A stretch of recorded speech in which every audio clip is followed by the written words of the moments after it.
नमस्कार दोस्तों, स्वागत है आपका फिर से एक नई वीडियो में। तो दोस्तों आपको पता है 6 दिसंबर 2025 के अपडेट जो मैंने वीडियो बनाया था, जहां पर जो थर्ड पीआरसी की जो फाइल है वो एसआर सैंक्शन से निकल कर एक बोर्ड तैयार होता, ठीक है, सॉरी एक नोट तैयार होता। तो वो नोट आगे कमेटी में जाने वाला था, मैनेजमेंट कमेटी के पास पेश होने वाला था। तो लेकिन यहाँ पर एक बात आती है, अगर थर्ड पीआरसी फाइनल होगी, अगर थर्ड पीआरसी फाइनल होगी तो कौन से फिटमेंट फैक्टर पर फाइनल होगी। जैसे कि 15% फिटमेंट फैक्टर, सॉरी 15% यहाँ पर जो आपकी सैलरी इंक्रीज होने वाली है वो डिमांड रखी गई थी 2017 में। अब यहाँ पर बात आती है कि 2017 के हिसाब से चलेंगे या फिर 2025 के हिसाब से। चलो ये जो डिमांड थी 2017 में थी, लेकिन 15% कोई फिटमेंट फैक्टर नहीं होता इसमें, ये सिर्फ एडिशनल वृद्धि के लिए डिमांड की गई थी, ये कोई फिटमेंट फैक्टर नहीं था। लेकिन फिटमेंट फैक्टर जो आपका था वो था 2.91 फिटमेंट फैक्टर। अब आप पूछेंगे कि जो 2.91 फिटमेंट फैक्टर कहां से निकल कर आया, क्या ये आप खुद बता रहे हैं अपने मनगढ़ंत कहानी से या फिर सरकार ने तय किया। तो दोस्तों आपको ये बात बता दूं कि ये जो 2.91 फिटमेंट फैक्टर है ये सरकार ने तय किया है, ठीक है। और कब किया है और कैसे किया है, कहां से निकल कर आया है और क्या यही थर्ड पीआरसी में फाइनल होने वाला है, आज इस वीडियो में डिटेल तरीके से इस बात की जानकारी देने वाला हूं, ठीक है। तो चैनल पर नए हो तो चैनल पर नए हो सब्सक्राइब करें। मेरा नाम है सरोज विश्वकर्मा। जानकारी यूजफुल लगे तो लाइक करके जरूर जाना। चलिए दोस्तों बढ़ाते हैं वीडियो को आगे। तो दोस्तों जैसा कि आपको पता है, मैं हर एक अपडेट पॉइंट बाय पॉइंट समझाता हूं, एक्सप्लेन करता हूं ताकि आपको वेल एक्सप्लेन हो जाए, ठीक है। तो देखिए यहाँ पर जो फिलहाल हमारा पॉइंट क्या है कि अगर थर्ड पीआरसी फाइनल होती है तो आपका फिटमेंट फैक्टर क्या निकल कर आएगा, और फिटमेंट फैक्टर ऑलरेडी मैंने लिख दिया है 2.91 ही निकल कर आएगा। लेकिन क्यों, ऐसा ही क्यों, 2.91 किसने बताया, ये सवाल है, ठीक है। तो इस सवाल का जवाब पॉइंट बाय पॉइंट हम समझेंगे कहां से आया, ठीक है। तो पहला पॉइंट हमारा रहने वाला है कि जो आपका डीए है वो 100% न्यूट्रलाइजेशन होने वाला है, मतलब 100% मर्ज हो जाएगा आपकी बेसिक सैलरी में। अब यहां पर बात आती है कि क्या जो आपका जो डीए है वो फिलहाल कितना चल रहा है, 233.30%।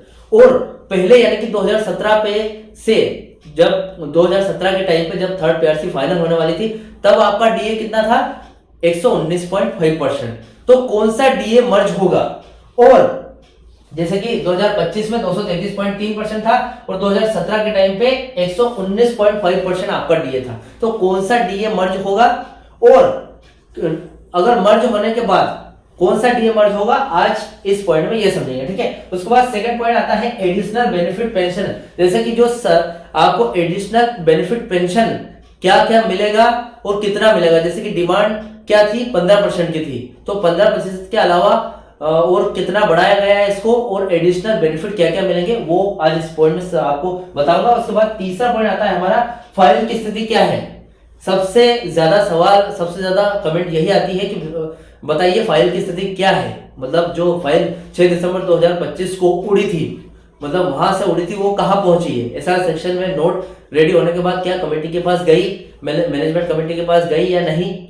और देखिए यहाँ पर ये जो फाइल की स्थिति है इसमें यह भी बताऊंगा आपको कि अभी तो फिलहाल एक हफ्ता पूरा नहीं हुआ उस बात को, तो फाइल मैनेजमेंट कमेटी के पास अभी नहीं हुई, अभी एक हफ्ता उस बात को नहीं हुआ है, तो फाइल मैनेजमेंट कमेटी के पास नहीं गई होगी, ठीक है। अब नहीं गई तो हम आज इस पॉइंट में जो तीसरा पॉइंट इसमें यह समझेंगे कि फाइल कहां कहां तक जाने वाली है इसके बाद, और कब तक एग्जैक्टली कितना टाइम लगेगा मंजूरी मिलने में या फिर थर्ड पीआरसी लास्ट लागू होने में, ठीक है। तो पहले एसआर सेक्शन में नोट रेडी होने के बाद कहां जाएगी फाइल, मैनेजमेंट के पास, तो यहां से कितने आगे बढ़ेगी वो इस पॉइंट में समझेंगे, ठीक है। तो हम पहले पॉइंट को समझते हैं, 100% डीए न्यूट्रलाइजेशन होगा तो 2025 का डीए न्यूट्रलाइजेशन होगा या फिर 2017 का, ठीक है। चलिए देखते हैं।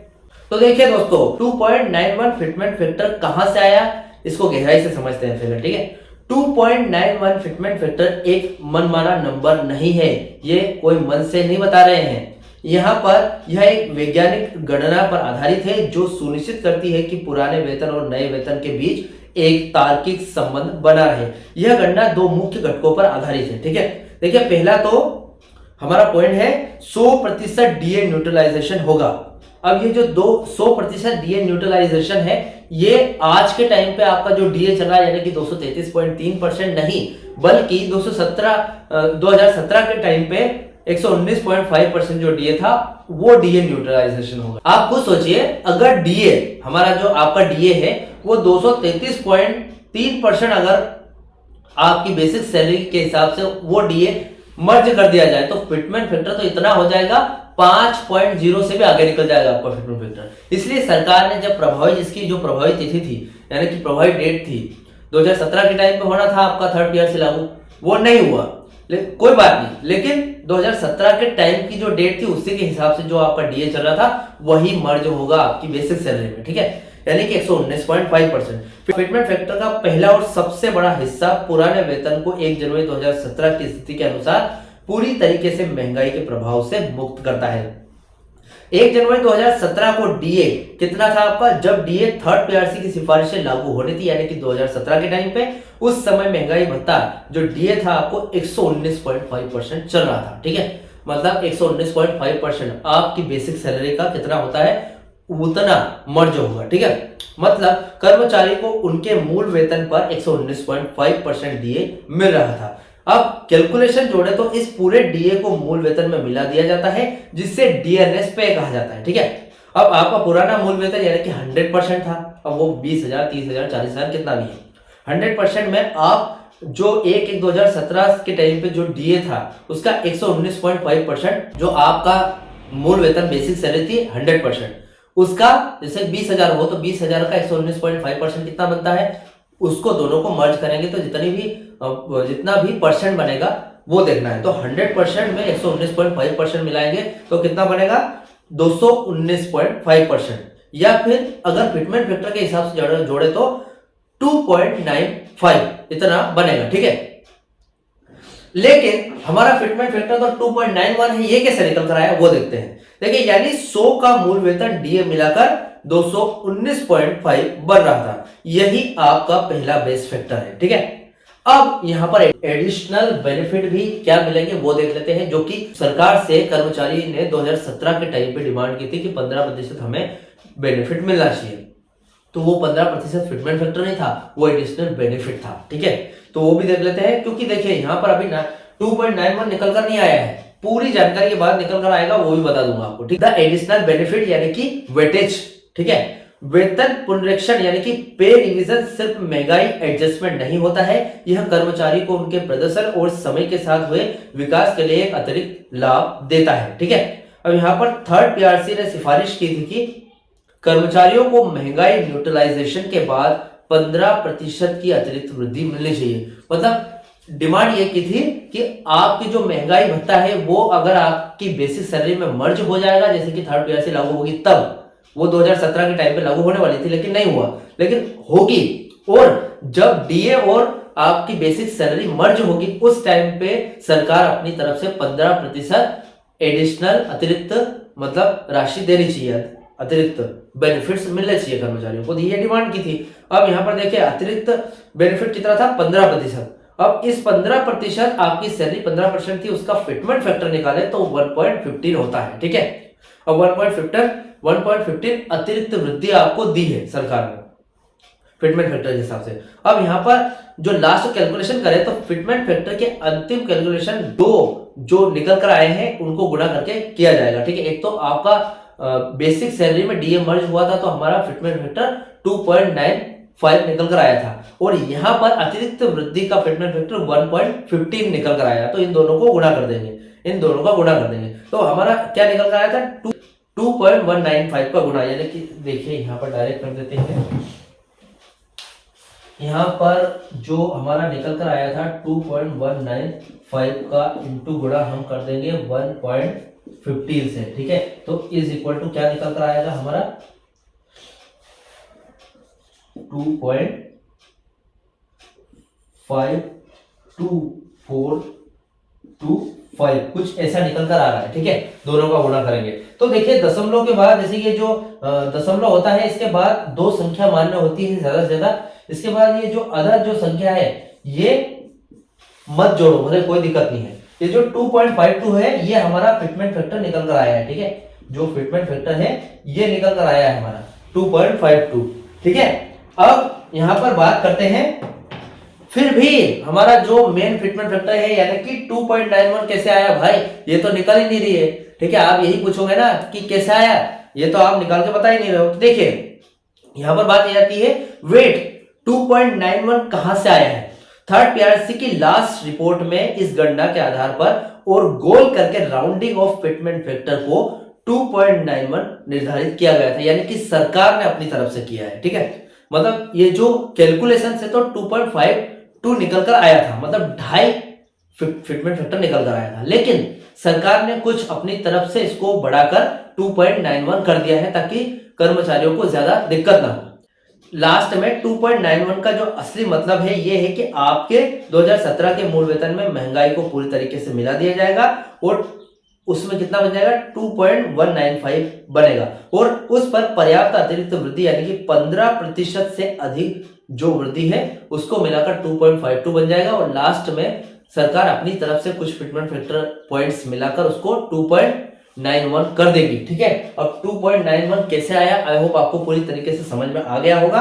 अब यहां पर बात आती है, फिटमेंट फैक्टर तो निकल कर आ गया, 2.91 ही आपका फिटमेंट फैक्टर जुड़ेगा और 2017 के डेट के हिसाब से जुड़ेगा, आपकी थर्ड पीआरसी फाइनल होगी। ठीक है, तो मतलब 6 दिसंबर 2025 में जो फिटमेंट फैक्टर जुड़ेगा वो इसी तरीके से जुड़ेगा। अब यहां पर बात कर लेते हैं कि आपकी जो फाइल है वो मैनेजमेंट के पास जा रही है, मैनेजमेंट क्या तय करेगा, मंजूरी मिलेगी तो वो फाइल आगे कहां बढ़ेगी, किसके पास जाएगी, और वहां जाने के बाद कितना समय लगेगा थर्ड पीआरसी फाइनल होने में, इस बारे में बात करते हैं। ठीक है, देखिए 6 दिसंबर 2025 की खबर यह बताती है कि वेतन समझौते की फाइल मैनेजमेंट समिति यानी कि मैनेजमेंट कमेटी की बैठक में अप्रूवल के लिए सही दिशा में आगे बढ़ रही है और अगले सप्ताह होने की संभावना है, मतलब एक सप्ताह में फाइनल होने की संभावना है। अब फाइनल नहीं होगा, यहाँ पर इस अपडेट के हिसाब से फाइनल कुछ भी नहीं होगा। थर्ड पीआरसी की जो फाइल है 1 हफ्ते या 10 दिन 15 दिन में मैनेजमेंट के सामने जाएगी और उसके आगे भी बढ़ती रहेगी। कहां कहां जाएगी वो भी बता देता हूं आपको।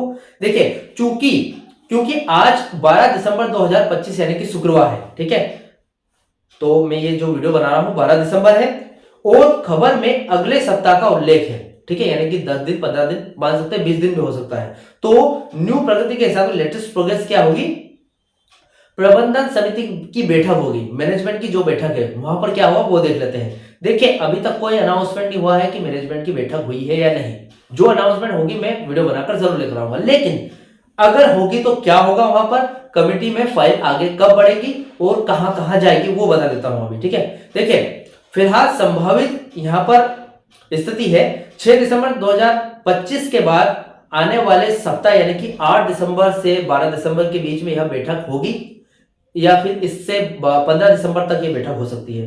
अब इसके रिजल्ट ये आएंगे कि एसआर यानी कि स्टाफ रिलेशन अनुभाग ने फाइल पेश करेंगे और फाइल में थर्ड पीआरसी के 2.91 फिटमेंट फैक्टर, जीरो एरियर यानी कि जीरो एरियर, मैंने एक वीडियो बनाया था अभी 2017 से लेकर 2025 तक का एरियर आपको नहीं मिलेगा, उस पर आप देख सकते हैं क्यों नहीं मिलेगा। लेकिन अगर आपका जीरो एरियर है तो इसकी भी शर्त, जीरो एरियर की शर्त और बीएसएनएल की वित्तीय स्थिति की पूरी रिपोर्ट शामिल होगी जिसमें अफोर्डेबिलिटी क्लोज का भी जिक्र होगा। ठीक है, अब देखिए प्रोग्रेस क्या होगी।